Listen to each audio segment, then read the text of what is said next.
question wasn't about the difference in policy. I'm not trying to suggest that your answer is incorrect or some other answer is correct.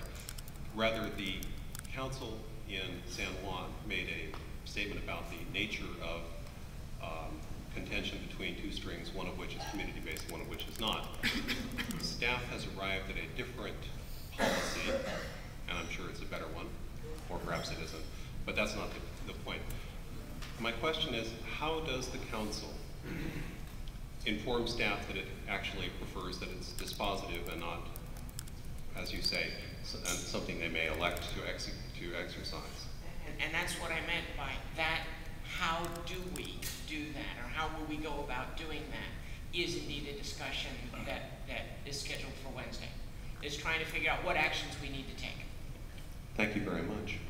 And I sort of think the implementation in this case is on all fours with the policy recommendation that says that community representation will be a factor in determining who is awarded the string in cases of string contention. So I'm sure I mangled the wording a little bit, but not the intent. And that's the, a lot of cases we think we match the intent. This is one of them, but we know we should discuss it. Right. I mean, that's one of the things that needs to come out is, as the council and the GNSO community reads this, do we believe that, as you do, is one of the issues that we'll have to discuss. Okay, I had Zahid next.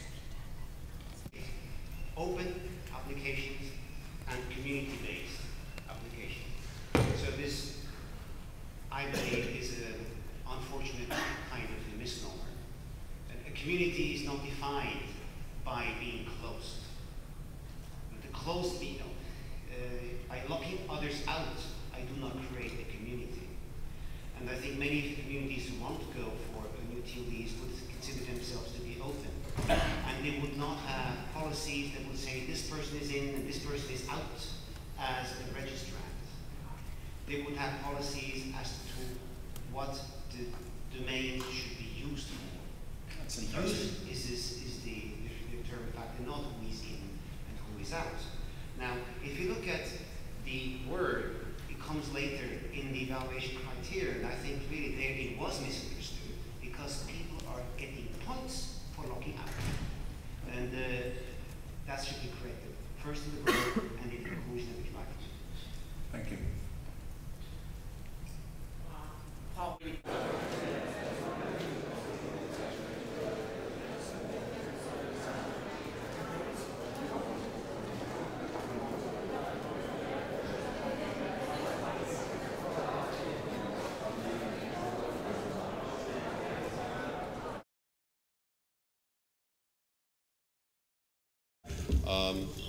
Also from Barcelona.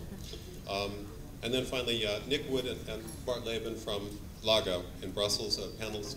We had a cancellation, unfortunately. Bertrand de la Chapelle, who was going to be one of our speakers, had to cancel in order to do some GAC stuff. I guess I can't be more precise. Yes, that's a sign of respect. We have with us, courtesy of Nick Wood, about 50 copies of the Perfect Sunrise, which I expect many of you got in Paris. So those of you who didn't get it in Paris, we have some more. And I'm not going to give them out now because you might read them instead of listening to our distinguished panel. So without any further ado, if you're ready, Dirk? No, I'm sorry, Nacho?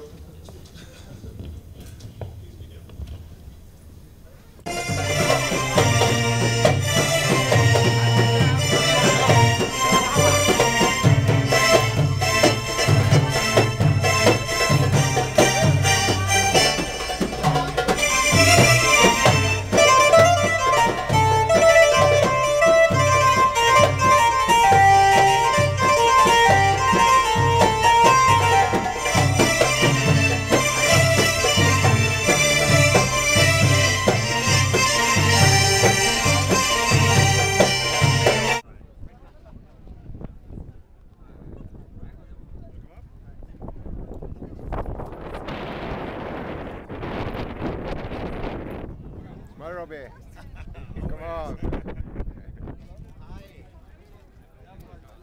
Fine layer of limestone polished and the fine layer of stone. If you look at the top of the second pyramid, you can see part of this layer. And this is the only part which is well preserved. All other pyramids, they lost this fine layer of fine limestones. And maybe you can ask this question, where are all these stones fall down from the pyramids? So some other kings, later on, they took these polished and finished and prepared already stones, and they took it to use it somewhere else.